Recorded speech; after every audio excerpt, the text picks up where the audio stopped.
তুমি আমাকে ছেড়ে দাও জাদুর লিচু গাছ। আমি আর কখনো লোভ করব না, কারোর সাথে কোনো অন্যায় করব না। মারে, আমি কাজে যাচ্ছি, তুই এতক্ষণে কারোর সাথে বাইরে গিয়ে একটু খেলা করে আয়। আমি তাড়াতাড়ি চলে আসব, এসে তোকে রান্না করে দিব। এরপর মা মেয়ে মিলে একসাথে খাবো। মা, তুমি কাজে যাচ্ছ? তুমি এখন কোথায় কাজে যাচ্ছ মা? মারে, আজকে নাকি ভাগিনী ভাবিদের লিচু বাগানে কাজ। ওনাদের বাড়িতে আজকে কাজ নেই, লিচু বাগানে নাকি অনেক কাজ রয়েছে, তাই তো আজকে লিচু বাগানে কাজে যেতে বলেছে। মারে, কাজ যাতে দেরি হলে আবার বাগিনী ভাবি বকাঝকা করবে, আবার আমার মাইনে থেকে টাকাও কাটবে। তাই দেরি করা যাবে না রে মা, আমি তাড়াতাড়ি চলে যাই। মা, তুমি লিচু বাগানে কাজে যাবে? এখন তো লিচুর সিজন, অনেক লিচু ধরেছে। মা, আমাকেও সাথে করে নিয়ে চলো না, আমি তোমার সাথে লিচু বাগানে যাব। না রে জিয়া, তোকে এখন নিয়ে যেতে পারবো না। তারপর যদি তুই বাগিনী ভাবিদের লিচু বাগান থেকে লিচু খেতে চাস তাহলে অনেক খারাপ হয়ে যাবে। বাগিনী ভাবি যে অনেক কড়া। না মা, আমি কোনো লিচু খেতে চাইবো না, তুমি শুধু আমাকে সাথে করে নিয়ে চলো। আমি চুপটি করে বসে থাকবো, আর তুমি কাজ করবে, আমি শুধু দেখবো মা। এই ঝুমাটাকে নিয়ে আর পারি না। আমাকেই যদি সব কাজ সামলাতে হয় তাহলে তাকে রেখেছি কেন? মহারানী এখনো আসার সময় হয়নি, আমি কিছুই বুঝতে পারছি না এত দেরি কেন করছে। এই যে মহারানী, এতক্ষণে তোমার আসার সময় হয়েছে, তো দাঁড়িয়ে দাঁড়িয়ে আমার মুখ দেখছো কেন? তাড়াতাড়ি ঝটপট করে কাজে লেগে পড়ো। বাগানটা আগে পরিষ্কার কর, তারপরে লিচুগুলো পাড়তে হবে। বাঘিনী ভাবি, আমি এখনই সব কাজ করে দিচ্ছি। আর কোথায় দেরি হয়েছে? আমি তো সময়ের আগেই চলে এসেছি। আমি এখনই কাজ শুরু করছি বাঘিনী ভাবি। আবারও মুখে মুখে তর্ক করছিস? যা তাড়াতাড়ি কাজে লেগে পড়, নয়তো কিন্তু চাকরি হারাবি। বাঘিনী ভাবি, আমি এখনই সব কাজ করে দিচ্ছি। এরপর ঝুমা শিয়ালিনী সমস্ত কাজ করতে থাকে, আর জিয়া ঘুরে ঘুরে বাগানটা দেখতে থাকে। মা, ও মা, এই বাগানের লিচুগুলো কত সুন্দর, কত মজার, দেখেই মনে হচ্ছে খুব মজা লাগবে। আমার না এই গাছের লিচুগুলো খেতে খুব ইচ্ছা করছে মা, কিন্তু আমি তো লিচু খেতে পারবো না। মা, এই গাছের নিচে পড়ে থাকা লিচুগুলো থেকে আমি কিছু লিচু নেই? না রে মা, এই পড়ে থাকা লিচুগুলো বাঘিনী ভাবি আমাদের দিবে না, এগুলো আমরা নিতে পারবো না। তবে মা, তুই চিন্তা করিস না, আমি যাওয়ার সময় বাঘিনী ভাবিকে বলে দেখবো নিচে পড়ে থাকা লিচুগুলো থেকে আমাদের কিছু লিচু দেয় কিনা। বাঘিনী ভাবি, আমার সব কাজ করা শেষ হয়ে গেছে।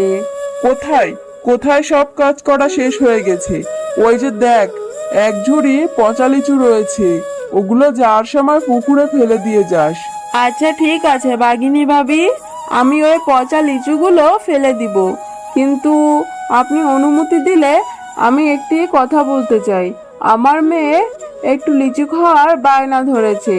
আপনার গাছে পড়ে থাকা যে পচা লিচুগুলো রয়েছে ওইখান থেকে কিছু লিচু দিলে আমার মেয়েকে নিয়ে দিতাম। ঝুমা, তোর তো সাহস কম নয়, তুই আমার কাছে লিচু খেতে চাইছিস? তোর এত বড় সাহস দেখে আমি অবাক না হয়ে পারছি না। আমার গাছের লিচু শুধু টাকা দিয়েই কিনে খেতে পারবি, এছাড়া কখনোই খেতে পারবি না। তবে শোন, ওই যে পচা ঝুড়িটা নিয়ে পুকুরে ফেলতে বলছিলাম, ওই ঝুড়িটা নিয়ে দেখতে পারিস। ঝুড়ির মধ্যে যদি ভালো কিছু লিচু বের হয়, ওইখান থেকে নিয়ে মা ও মেয়ে খেতে পারিস। বাঘিনী ভাবি, ওই পচা লিচুর ঝুড়ির মধ্যে তো কোনো লিচুই ভালো হবে না মনে হচ্ছে, একেবারে পচে গেছে। পচে গিয়েছে তাতে আমার কি হয়েছে? আমি তোকে কোনো লিচু দিতে পারবো না। ওই পচা লিচু থেকে ভালো লিচু বের হলে খাস, নয়তো যা ইচ্ছা তাই করিস, কিন্তু আমি তোকে ভালো লিচু দিতে পারবো না রে। এরপর জিয়া ও তার মা সেই লিচুগুলো নিয়ে বাড়িতে চলে আসে। মারে, অনেক খোঁজাখুঁজির পরেও তো এই পচা লিচু ঝুড়ি থেকে একটাও ভালো লিচু পেলাম না। মারে, তুই চিন্তা করিস না, আমি মাইনের টাকা পেলে সেইখান থেকে টাকা নিয়ে তোকে লিচু কিনে খাওয়াবো। এখন এই লিচুগুলো আমরা পুকুরে ফেলে দেই। আচ্ছা ঠিক আছে মা, তুমি আর মন খারাপ করো না, আমি আর লিচু খাবো না, আমি লিচু খেতে চাইবো না। চলো মা, আমরা এই পচা লিচুগুলো পুকুরে ফেলে দেই। এরপর তারা সেই পচা লিচুগুলো পুকুরেই ফেলে দেয়। মারে, তুই মন খারাপ করে আর থাকিস না। তোর মন খারাপ দেখলে যে আমারও ভালো লাগে না রে মা।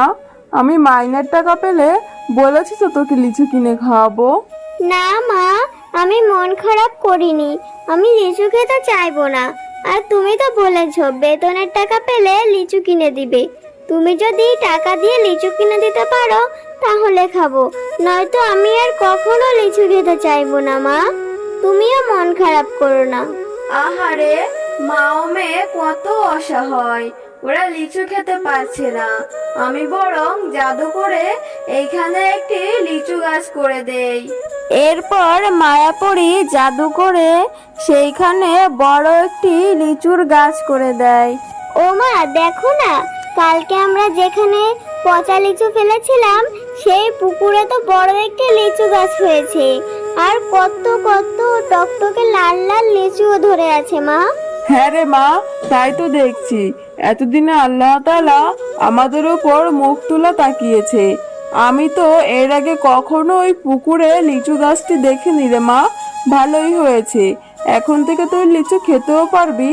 তবে এই পুকুরে লিচু গাছটি কি করে এলো? ঝুমা শিয়ালিনী, তোমরা অনেক ভালো, তাই তো একটি পরী এসে এই জাদু করে এই গাছটি করে দিয়েছে। আমি হলাম জাদুর লিচু গাছ। এখন থেকে তোমরা এই গাছ থেকে যত ইচ্ছে তত লিচু খেতে পারবে, আর এই গাছ থেকে লিচু বিক্রিও করতে পারবে, কারণ এই গাছের লিচু কখনোই শেষ হবে না। তবে তো ভালোই হলো, আমি এই গাছ থেকে লিচু নিয়ে বাজারে বিক্রিও করতে পারবো। আবার ওই বাঘিনী ভাবিদের লিচু বাগানে কাজও করতে হবে না, আমাদের আর কোনো অভাব থাকবে না। এরপর ঝুমা শিয়ালিনী সেই গাছ থেকে লিচু নিয়ে বাজারে বিক্রি করতে চলে যায়, আর এটা দূর থেকে বাঘিনী দেখতে পায়।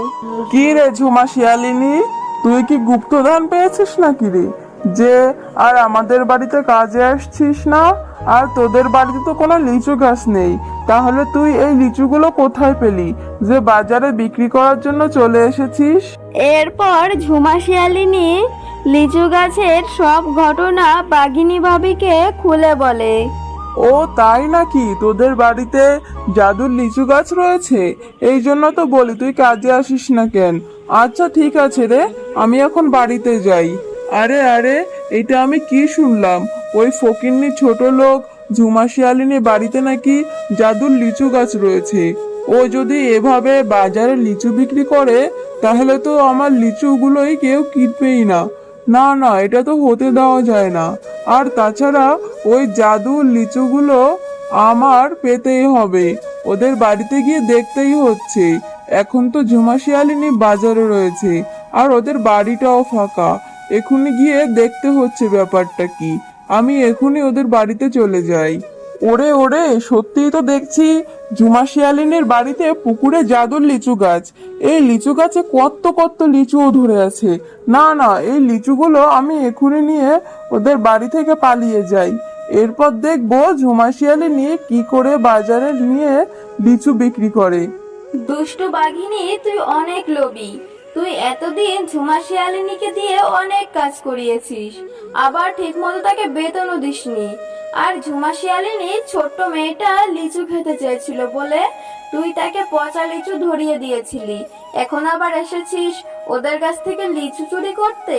না না, এর শাস্তি তোকে পেতেই হবে। এই নে, এখন তুই জ্বলে পুড়ে মর। আরে আরে, এটা কি হলো? তুমি আমাকে ছেড়ে দাও জাদুর লিচু গাছ, আমি আর কখনো লোভ করব না, কারোর সাথে কোনো অন্যায় করব না। তুমি আমাকে ছেড়ে দাও, আমি আর কখনো লোভ করব না। বাঘিনী, তোর লোভের পাপের শাস্তি তোকে পেতেই হবে। তোর এত সম্পদ থাকা সত্ত্বেও তুই কাউকে সাহায্য করিসনি, অন্যের সাথে সবসময় অন্যায় অত্যাচার করেছিস, এর শাস্তি তোকে পেতেই হবে। না না জাদুর লিচু গাছ, তুমি আমাকে ছেড়ে দাও, আমি আর কখনো কোনো অন্যায় করব না। আমি এখন থেকে সবাইকে সাহায্য করব।